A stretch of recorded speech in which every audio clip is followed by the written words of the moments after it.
സുഹൃത്തുക്കളെ, ജനങ്ങളെ അടിയിക്കുന്ന കണികൾ ഫുള്ള് പൊടിയാണ്. ഈ പൊടിയൊക്കെ അകത്ത് ചെന്ന് കഴിഞ്ഞാൽ ഉള്ള രോഗത്തിന് മുക്തി ഉണ്ടാവില്ല, അത് കൂടും ചെയ്യും. പിന്നെ ആൾക്കാർ ഇതാ ഓൺ ദ സ്പോട്ടിൽ ഡെഡാവും. അല്ലേ, വണ്ടി പോകുമ്പോൾ അതിൻ്റെ പുറകെ പോകണുണ്ടല്ലേ നിങ്ങൾ ഇതുണ്ടോ?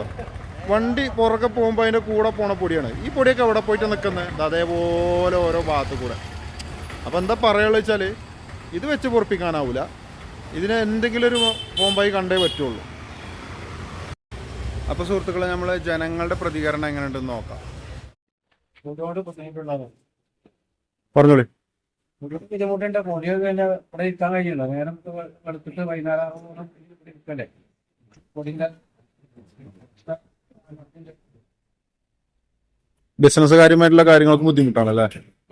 ബിസിനസ്സല്ലേ, വെറുതെ ഇരിക്കല്ലേ, വിലമണിയല്ലേ. ഓക്കെ. അപ്പൊ ജനങ്ങളിത് കേൾക്കുന്നുണ്ടല്ലോ അല്ലേ? അധികൃതർ ഇത് കേൾക്കുന്നുണ്ടല്ലോ. അപ്പൊ ഇതുപോലുള്ള കാര്യങ്ങൾ വെച്ച് പൊറപ്പിക്കാൻ കഴിയൂല. എങ്ങനെ വെച്ചാൽ നടപടി ചെയ്യുക. ഈ പൊടി നിങ്ങൾക്ക് ഭയങ്കര ശല്യമാണല്ലേ? അല്ല, അപ്പൊ അത് പറയാൻ വേണ്ടിട്ട് ഞാൻ വന്നത്. കാരണം അതിപ്പോ നമ്മള് മാത്രമായിട്ട് ഈ വീഡിയോ എടുത്തിട്ട് കാര്യമല്ല. ഇവിടെ ശല്യം മാത്രമാണോ അത് വേറെന്തെങ്കിലും വേറെ അസ്വസ്ഥമായിട്ടുള്ള ബുദ്ധിമുട്ട് എന്തെങ്കിലും അനുഭവപ്പെടുന്നുണ്ടോ? അത് ശരി.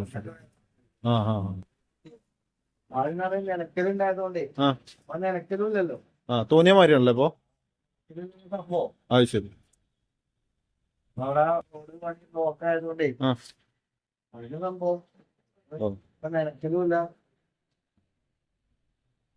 ഏട്ടാ ഇവിടെ എല്ലാരും ഓരോ കാര്യങ്ങൾ പറയുന്നുണ്ട്. എന്താന്നറിയില്ല, ഇവിടെ പൊടിശല്യം ഉണ്ട്. ശല്യം ഉണ്ടല്ലോ. നമ്മളെ കടയിലുണ്ട് പുറത്ത് വെച്ച് നമ്മളിവിടെ മാസ്ക് ഇട്ടിട്ട് കാര്യമില്ല. ഇപ്പൊ ശബ്ദമൊക്കെ പോയി. ഇപ്പൊ എന്താവുന്നില്ലത് ഒരു തീരുമാനം ആയിട്ടില്ല. റോഡ് പണി നടക്കണമില്ല.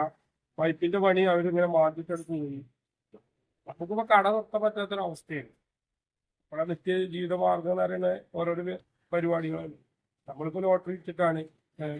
ഞാനിപ്പോ ഇതിന്റെ അടുത്ത് ഈ മൊബൈൽ ഷോപ്പ് തുറക്കുന്നില്ല. അവർ കൂടി കാണിക്കാൻ സാധിക്കില്ല. ആദ്യം കുറച്ചൊക്കെ വരും നനച്ചേന്ന്. അപ്പൊ അതുമില്ല.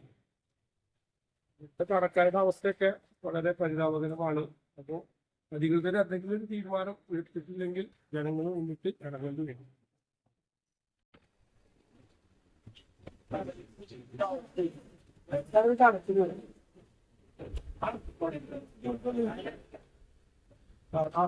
ഇപ്പൊ തുറക്കുന്നില്ല. നമുക്ക് പൊടി കൊണ്ടൊക്കെ അല്ലേ? നിങ്ങൾക്ക് പൊടി ശല്യം ഉണ്ടോ? എന്നിട്ട് എന്താ നിങ്ങൾ ഉണ്ടായിരിക്കുന്നത്? പരാതി കൊടുത്തിട്ടൊന്നും കാര്യമില്ല, ഇറങ്ങി പ്രവർത്തിക്കുക. ഒന്നല്ല അതിനായിട്ടുള്ള കാര്യങ്ങൾ നേടും. അപ്പൊ ഞാൻ ക്ലാസ് ഇടാൻ പോവാണ്. അത് ഞാൻ മൂപ്പരോട് പറഞ്ഞു. അപ്പൊ മൂപ്പരനുസരിച്ച് നമ്മളൊരു വീഡിയോ അത് ക്ലിയർ ആയിട്ട് ഇടാൻ വേണ്ടി പോവാണ്. ഇതിനെന്തെങ്കിലും പ്രതികരണം ഉണ്ടോ നമുക്ക് നോക്കാം. ഇതിപ്പോ പുട്ടക്ക് തേങ്ങരണമാതിരി 2 പ്രാവശ്യം നനച്ചോണ്ട് കാര്യമില്ലല്ലോ. ഇത് ചിലപ്പോ ഒരാൾ മരിച്ചു പോകാൻ വരെ സാധ്യത ഉണ്ട്. പഴയ പൊടിയാണ്. ഇപ്പൊ എന്റെ സൗണ്ടൊക്കെ പോയി കിടക്കാം, മൂപ്പര സൗണ്ട് പോയി കിടക്കാം.